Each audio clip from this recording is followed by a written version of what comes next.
What's up, guys? I know I haven't done a layout update in a while, but I'm going to do one right now, and I have the layout all torn down. I'm trying to work on it as much as I can with homework, so as much as I can. Trying to get that done and everything, so that's what we got right here. Back up a little more for you. And yeah, this is the WSR layout right here. So we go over here, this is where the layout used to be, keeping a little bit of the framework, otherwise everything else is gone. Except for some piece of wood like that. That right there is the helix, and that's going to be the actual size. It's going to be, what did I think it was, 5 or 6 different levels. We had to go up, down. I got some measurements here, but I know all the dimensions. Not a really big deal right now. But yeah, that'll go right in the corner. Basically, it's the place where it's gonna be. It's gonna be raised up, It's gonna be 2 levels. And I've kind of gone over the track plan a little more recently, and as you can see right now, it's a lot different than what I originally proposed. And as you can see, there aren't 2 helixes. I decided to do a reverse loop because it adds quite a bit of main line to the route. So along here, as you can see, well, actually, so we're gonna start with the first level, the top level. It's gonna come off there. It's gonna curve, and then this is gonna be the desert area here. And this is about up like that on that piece of wood there, a piece of hardboard. So it's decently high. And then it's gonna be desert here. It's gonna have a small tunnel, some real short tunnels in the Tehachapi Loop area. This kind of gonna be the area. It's gonna curve around. You have some more hills, painted mountains along the back. As you can see, I'm priming that, and so then you get to here, slowly fade off from desert. You're going to have some industries along the back. Right here is going to be the Port of Los Angeles or the Port of Long Beach. I guess it could also be considered BNSF's terminal island. So it's gonna be about that width, which is a little bit less than 3 feet, which is very manageable to reach across. And that's the maximum I really want to go for some areas. So right here is going to be the width. It's going to curve in because this electrical box, you still have to get at it. There's some legal stuff, and if you're not able to get at it, you're going to have some problems. And I also can't go above right here. So that's my height. You cannot obstruct being able to take that panel off in case of some sort of emergency, So it's going to come in real skinny like my old layout did. That was the purpose of that, so you can get at it and work on it if you have to. Come in skinny, and then it has to curve outward. And then it's going to go way out to here. And I'm going to keep it 3 feet from that panel right here, because this is going to be the addition. It's going to come off, right off of there and curve out. And it's going to hook up right there where I'm pointing. It's going to go straight this track from right here. It's going to be some sort of industry on this middle part. Yeah, just some more stuff to bring to the yard, But we're back over here, so it's gonna be real skinny here.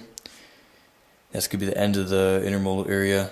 You're gonna widen up, you curve it out, and that whole area. I'm working on kind of a template on the cardboard right now, but that's gonna be Los Angeles. Yeah, I can't even imagine how awesome it's gonna be. But it's gonna have huge skyscrapers. There's gonna be certain windows lit, like real ones. And then we have a lot more buildings painted in the backdrop. Maybe some photo backdrop stuff. And you're gonna have a huge freeway coming in here, going over. It's gonna be a big interchange in this back area. It's gonna curve around. It's gonna go crazy. It's gonna be real busy. And from the pictures I've seen, that's what Los Angeles is. So coming in here, about here, the tracks all stays the same level, and it'll look like it's submerging into the Alameda Trench. It's only going to be a double track trench because I really got to take into consideration radiuses, and it's a big problem when you're trying to do double track around a curve, if not triple track. I was gonna do triple track, but you gotta go with what you can actually do. So double tracker, it through the trench. It's gonna look like just like the real thing, but the trench is actually gonna be right up against the front face. So it's gonna look like the second wall is cut off. You're gonna see the first wall against the back. You're gonna see the braces, but you won't be able to see the wall closest to you. You're gonna look at it, and you're just gonna see the braces hanging off. It's hard to explain, but once you guys see it, you'll really understand it. Curve around. So we got overpasses going over the tracks, just like the real thing. So you curve around to here, whatever, about here. There's be another overpass. It'll just disappear. You won't be able to see it because I don't want people to see the whole train going around the full reversing loop. I think that looks horrible. So I'm trying to keep the unrealistic portion of being able to operate down. So it's gonna go underneath the Los Angeles. Sorry, what I didn't explain was by submerging, I don't mean the tracks are actually going downward. I mean the city is actually going up. So the city is actually going to be 4 inches, or if not 5, higher than the bottom of the trench, without any grade change of the main line. So Los Angeles is going to be set a little higher, which means it can go very easily into a tunnel, disappear, come out from behind a building, and that's just, like I said, to get rid of the whole loop look, Come back as the double track. And that's one thing I had to sacrifice, was not being able to have one consecutive loop.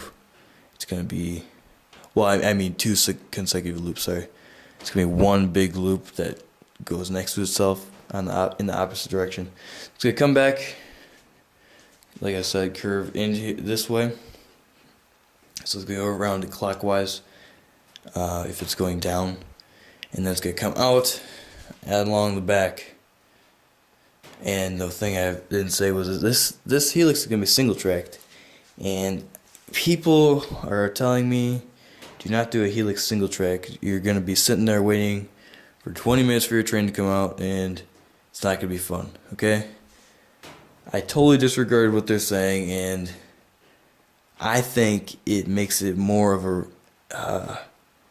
a more interesting operating aspect, as in you're going to have a train sitting there for a minute waiting for this thing to come out, waiting at the beginning of the single track portion. And I think that could be more fun for operations, make it a little more interesting, just sitting back watching your train go around the loop, If you have more than one train, you're going to be waiting. You're going to come out along the back on the bottom level, you go straight. This whole area here is going to be a town, and it's actually going to be some limited area of street running. It's going to be a station at the end here. It's a curve. On the curve starts a very large, only 3 feet wide, mixed freight yard, which is just like a standard yard, And I'm kind of making these represent the yards outside of Los Angeles, because I'm sure Los Angeles has a regular yard, but what is Barstow? What is San Bernardino? Those yards take in the trains, so Los Angeles doesn't have all these huge trains coming in, and they split them up for them. So that's what this yard's kind of gonna represent. Don't count on this yet, but I am going to see what I can do about a working hump yard, and that's something I've always dreamed of. Basically, after visiting North Platte in Bailey Yard, that's just awesome watching those operations, and bringing that into mile railroading would be pretty sweet if you ask me. Plus, my operators will love that, that's for sure. And so you have a yard coming in here. Of course, it's gonna have to get skinny again, which is gonna be the end of the yard.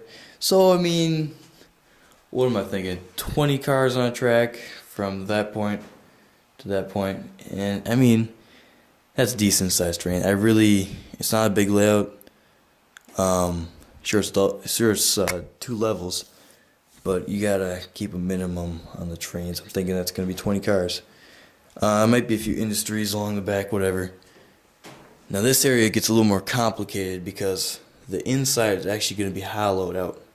It's gonna be the same exact layer shape as the top level, but the thing is that it's gonna be, like I said, hollowed out in the middle. So you're gonna have a track right here, come out, following the same contour, a scrapyard here, whatever. All of a sudden you start curving, right? This is gonna be the surf line of going down to San Diego, and you're gonna have ocean right up to the front of the layout, and that is gonna be really, really, really nice shots for video and pictures. So you're gonna curve around, and you're gonna have a few stations just along this whole curve area here. It's gonna be all lit, you know. It's gonna palm trees. It's gonna get crazy, and it's gonna be just like the real thing.